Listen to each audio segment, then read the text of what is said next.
Hey guys, Violet 4K, aka Tim, bringing another video. Today I'm actually going to be doing a follow-up video I did a couple years ago. So I did a video in 2018 on how to improve on PC.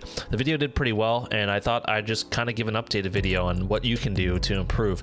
Now again, just like I said in the previous video, these are my ways that I improve. These are things that I believe you can do to improve your aim and also just improve on getting more comfortable on mouse and keyboard. Everyone's different, everyone learns at a different pace, everyone learns a little bit differently. Some need more time, some just are more naturally gifted at gaming. I know for me, it took me several hundred hours just to get used to being on mouse and keyboard, mainly the keyboard aspect of it. The mouse wasn't super difficult, but I mean, it's going to be something where there's a higher skill ceiling when it comes to mouse aiming, and you know, it's not like controller where you can kind of pick up a controller and you have aim assist that helps you aim and everything like that, and it kind of helps you get on target. Mouse is completely different because it doesn't have aim assist at all, so there's a higher skill ceiling. So if you ever watch the top aimers, you know, they are very good at all different varieties of things like flicks, tracking, long range gunfights, all that. So these are just my tips on how you can potentially be good at those things. So back when I did the video originally, I just kind of gave you my tips, but these are other ways that I believe you could improve. Now the first thing is going to be finding your sensitivity. Now there's two types of sensitivity. There's your DPI, and then there's also your in-game sensitivity. Now your DPI is going to be what you set your mouse at. That's what's always going to be scrolling on when you're on every kind of everyday tasks, everything like that. Just your mouse sensitivity on your computer in general. In-game sensitivity is going to be independent to that specific game. So Call of Duty, Battlefield, they all have different sensitivities. You can use converters to get your sensitivity from one to another. There are sensitivity converters out there. I can link one in the description that I use for games, because I like to try to keep my sensitivity as similar as possible between games. So I can link that down in the description if you guys want to check that out. But basically just finding your sensitivity. Now there's several ways you can do that.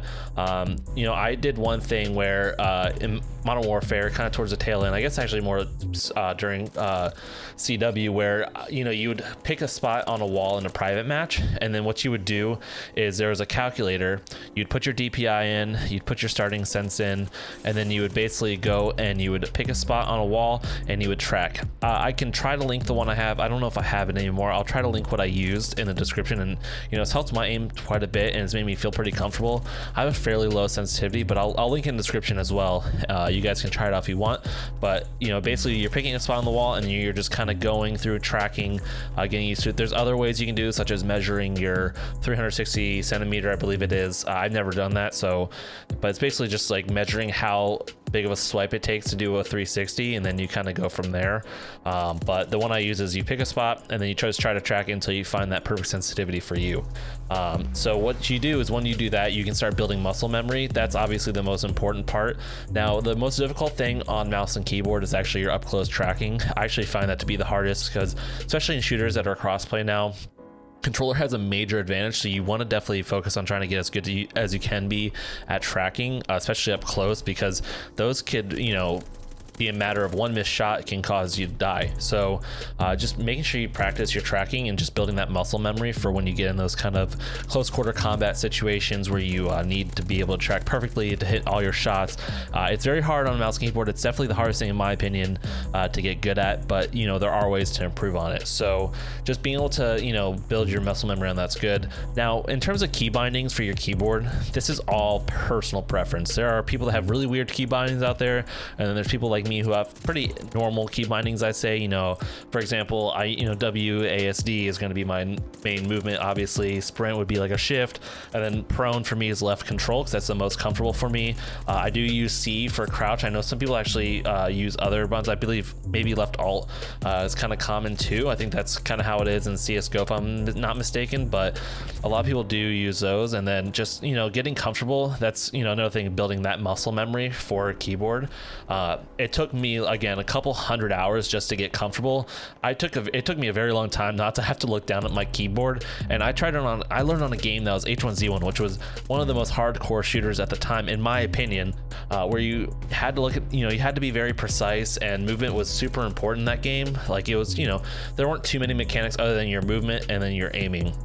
So in order to not get too tapped, you have to basically learn how to move well and trust me, learning after a couple hundred hours, you get used to it. But it definitely took a lot of time for me to build muscle memory. I know some people say that it's the easier part, they pick it up pretty quick, and I have talked to others who said they've taken them hundreds of hours as well to pick it up. So I'd say that's probably just the main thing, just trying to build that muscle memory.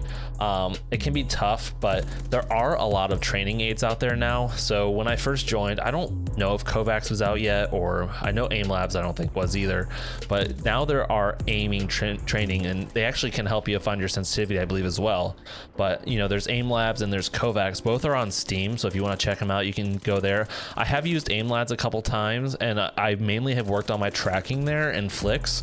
I'm not like the biggest flicker in the world. I don't try to do these cool like 180 flicks. It's not really my thing. I'm pretty old school when it comes to Call of Duty and my movement, but you know, you definitely want to try to learn how to get at least some kind of flicks. That way, if you have to switch between targets really quick, you can be accurate doing so.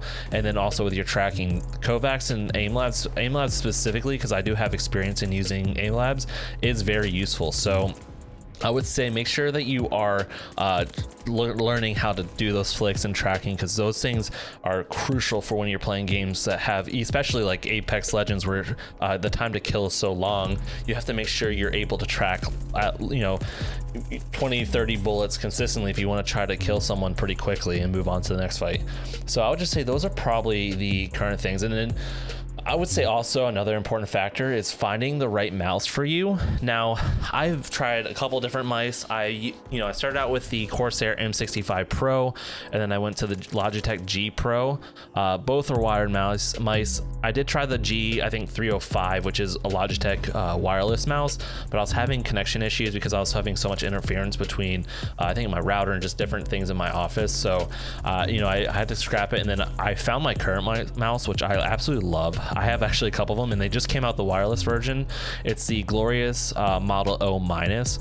I'm going to be getting the wireless version here soon to give it a shot. Hopefully it works out for me, because I haven't had too much luck with wireless mouse, but I really do love this mouse. And it's a little smaller form factor. If you have bigger hands, it may not work for you. They do have the Model O, which is a larger size, but it's a very lightweight mouse, and it's honestly one of the best mice I've ever had. I haven't tried too many out, but I know a lot of people swear by like the Razer Viper Pro, and then also the Logitech, was it the G Pro or whatever it is, that the wireless version. I think Shroud just came out with something too that was pretty highly regarded. I know some people do collect mice, but I haven't tried too many, but I'm lucky that I found a mouse that I really love. And this kind of transition to the next thing is finding your mouse grip. Now, this is just how you feel comfortable mainly. You can try different grips out, and it depends on your mouse as well a lot of the time, like the different shape that your mouse is. But there's different grips like claw and then also palm. Palm is like when you're resting your palm onto the mouse, and then the claw is when you're basically gripping the mouse with just your fingertips. I'm a hybrid, so basically part of my palm does touch the mouse, but for the most part I'm pretty much claw. It's a hybrid style. Some people told me it looks weird on stream. If you've been to my stream, I've been using a hand cam lately, so you can kind of check that out. But I would just say getting used to the muscle memory and different things for your sensitivity is the most important. Just building muscle memory and continuously playing. I think playing is just going to be ultimately the thing. The only thing that's really going to make you improve the most, and just getting those switch situations. So aim trainers are great, but they're not going to put you in those real life situations, just like anything else. So these are my tips for getting better at PC and learning mouse sensitivity and getting used to gaming on the keyboard and mouse. So if they helped you, make sure you leave a comment below. And if you do have a way that you learned, make sure you leave a comment as well, and we'd like to check it out. And if you guys like this video, make sure you like and subscribe, and I'll catch you guys in another video. Bye.